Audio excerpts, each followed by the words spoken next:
കാളിദാരിക യുദ്ധം കഴിഞ്ഞു. കുരുമ്പക്കാവിൽ 10,000 കാവുതേണ്ടി.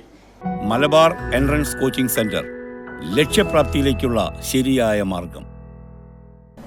അമ്മേ ശരണം ദേവീ ശരണം വിളികളോടെ 10,000-കണക്കിന് കോമരക്കൂട്ടങ്ങളാണ് ക്ഷേത്രത്തിലേക്ക് എത്തിയത്. കാലിൽ ചിലമ്പും കയ്യിൽ പള്ളിവാളുമായി എത്തിയ കോമരങ്ങൾ കോഴിക്കല്ല് മൂടിയതിനു മുകളിൽ ചെമ്പട്ട് വിരിച്ച് പള്ളിവാളുകൊണ്ട് ശിരസ് മുറിച്ച് രക്തമൊഴുക്കി. പള്ളിവാളുകൊണ്ട് തലവെട്ടി ഒലിച്ചിറങ്ങിയ രക്തത്തിൽ മഞ്ഞൾപ്പൊടി വിതറി തന്നാരം പാടുന്ന കാഴ്ച കാണാൻ ഭക്തരുടെ വലിയ നിരതിനെ കാണാമായിരുന്നു. വെള്ളിയാഴ്ച രേവതി വിളക്ക് തെളിയുന്നതിന് മുൻപ് തന്നെ വിവിധ ജില്ലകളിൽ നിന്നുള്ള കോമരക്കൂട്ടങ്ങൾ നിലപാട് തറകളിൽ സ്ഥാനം പിടിച്ചു. മുൻവർഷത്തെ അപേക്ഷിച്ച് ഭക്തരുടെ കുത്തൊഴുക്കിനാണ് ക്ഷേത്രം സാക്ഷ്യം വഹിച്ചത്.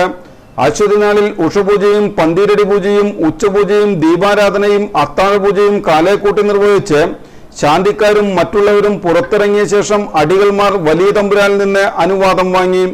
തുടർന്ന് ക്ഷേത്രക്കുളത്തിൽ കുളിച്ച് ഇറനണിഞ്ഞ് അടികൾമാർ ക്ഷേത്ര ശ്രീകോവിലിൽ പ്രവേശിച്ചു. ഉച്ചയ്ക്ക് 1 മണിയോടെ തൃച്ചന്ദ്രചാർത്ത് പൂജ ആരംഭിച്ചു. അടികളുടെ നേതൃത്വത്തിലാണ് 7:30 നീണ്ടുനിന്ന പൂജകൾ നടന്നത്.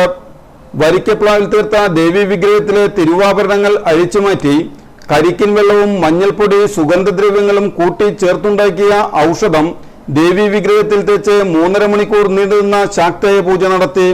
കിഴക്കേ നിലപാട് തറയിൽ ഉപവിഷ്ടനായിരുന്ന വലിയ തമ്പുരാനെ പൂജ കഴിഞ്ഞെന്ന് അടികൾമാർ അറിയിച്ചതോടെ കാവ് തീണ്ടാൻ പാലക്കവേലനെ തമ്പുരാൻ അനുവാദം നൽകി. കോയ്മ പട്ടുകുട ഉയർത്തിയതോടെ കാവ് തീണ്ടൽ ആരംഭിച്ചു.